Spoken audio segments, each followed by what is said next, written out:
One thing I'll never understand is how, as a white person, you can hate your own race.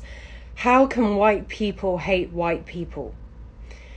So I'll see a video of a black girl saying something incredibly against white people. And then there'll be a white person in the comments like, oh, so true, why are we like this? Or, oh, so true, I hate us. And then occasionally another white person will comment like, bro, you are white. Like, have some, dignity.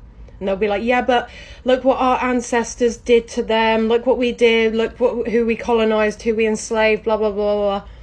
I mean, you can't possibly think that you're that strong and that important that you can bear the weight and responsibility of something your ancestors may or may not have done 100 years ago, 1,000 years ago, before you even came into existence, right? Wait a damn minute. Did she just say something their ancestors may or may not have done? May or may not have done? What in the minimalizing and invalidating of actual history is going on here? She has taken gaslighting to another level. And then she said 1,000 years ago, Nigeria, my country, for example, gained her independence in 1960.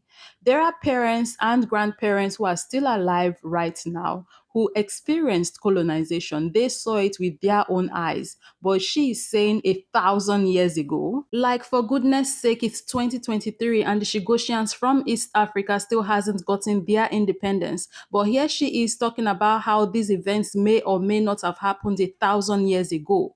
Did you know that Britain still has a colony in Africa? While most countries colonized by the UK have achieved independence, the UK refused to decolonize and still rules over this group of islands in the eastern part of Africa called the Chagos Archipelago, which they named the British Indian Ocean Territory. By 1973, the British had forced out every single Chagosian from the island so the US could build a military base there. They weren't even allowed to take their dogs, which were gassed and shot dead. Many Chagosians were not compensated for all the abuses they suffered, including losing their homeland, and those that were given only small amounts. Chagosians have only been allowed occasional short trips to visit their homes. They now live in Mauritius, the Seychelles, and the UK, with many families divided. It's been 49 years since the British government, with help from the US, expelled the Chagosians. There is no place for colonial abuse. Last week, the UK announced it would negotiate to hand over sovereignty of Chagos to Mauritius. The Chagosians need to be at the center of these discussions. They should have the right to permanently return to their islands and should be compensated by those who expelled them from their land. Look out for a report from Human Rights Watch, early 2023, on how the British government and the US should make this right. They are literally acting like their ancestors in real time, making history, doing stuff that people in 100 years, 200 years are going to be talking about. And then we go back to the creator. So there'll be like-minded people in their comments section too. So they'll be going like, yeah, that's so true. White folk are like this, blah, blah, blah. And we can say all this because you can't be against white people, and we can say this because look at the history, look what white people did to black people, and look at this and look at this. My grandma and her dog were enslaved by white people. That's why I can say this about white people. Cool. So by that same logic, if my grandma was killed by a black guy, does that mean I can just hate every single black man? Every black person? No. It's like victim Olympics, oppression Olympics. The victim mentality that exists amongst these people is fucking unbelievable, right? Instead of crying, about something that happened to your ancestors, who, by the way, you never met and never knew and pretty much have no, emotional connection to whatsoever, why don't you focus on yourself and bettering yourself and not bringing more hatred and racism into the world? So can only be justified if it's against a race other than your own? And for all the white people who feel guilty for being white, fuck you. Grow up, get a fucking grip. You are part of one of the most powerful and successful races to ever walk the earth. How can you be ashamed of that? If it were the other way round, look, it could have been the other way round. Do you think they'd be crying for you?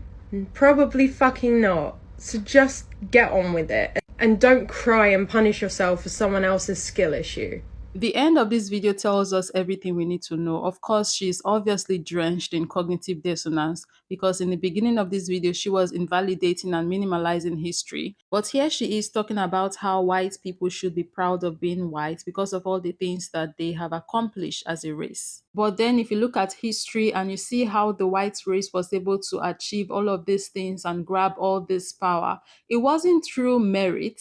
It wasn't through competing fairly, it was through violence and destruction. So if a white person is saying that they are proud of their accomplishments as a race, they are very much saying that they are proud of the ways that they went about accomplishing their accomplishments. And it's crazy how these folks like to talk about how, oh, none of you alive today experienced colonization, none of you alive today were enslaved, all of that happened to your ancestors, stop with the victim mentality, move on. They too weren't alive during colonization or slavery, but they get to keep the benefits from colonization and slavery. We don't see them turning down all of those benefits because when those foundations were being laid by their ancestors, they weren't there. But when we talk about how we got the short end of the stick, no thanks to colonization and slavery, we are playing the victim card. This man on the screen right now is how she high-key wish all white people were online and offline. The white person created the world. That's why they covet them. Greatest serial are white. My favorite serial is Richard Ramirez. Shut up! He's the greatest. Then there's Harvey Lewis Carrigan. When people tell you who they are, when they show you the things that they're proud of and what they believe in, don't argue with them. Believe them. Accept that as the truth. We haven't done anything. We're a totally peaceful racist group. May or may not have done 100 years ago, 1,000 years ago, before you even came into existence, right? And then we go back to... Number one, these people do not want to be criticized for what their ancestors did, but they sure as hell want to hold on to what their ancestors left for them. Number two, what in the racial victimization is going on here? Apparently saying that you benefit from colonialism or slavery, blah, blah, blah, is equated to hate. Number three, I find it funny that the same folks that love to say nobody alive today owned a slave or was a slave. Shit, nobody alive today made the Constitution, but you think we should go by that, don't you? Number four, the better criticism you could have made is how white people feeling bad about being white does nothing for the structure of white supremacy or whiteness. That would have been the better criticism. Number five, there are people still alive today that dealt with Jim Crow, war on drugs, redlining, the list goes on. Number six, nobody alive today fought for American independence, but you still feel entitled and you still feel responsible for celebrating it, don't you? You gonna pop the firecrackers, ain't you? Number seven, ain't it funny how these folks use the trick of time? So we can go back to 1776 and feel like we supposed to be having a ties to that, but 1860s, that's too far in the past. In conclusion, what I heard in her video was, how dare you as a white person dishonor and disrespect what our ancestors have built? Do you understand? Don't ask me what the accent was.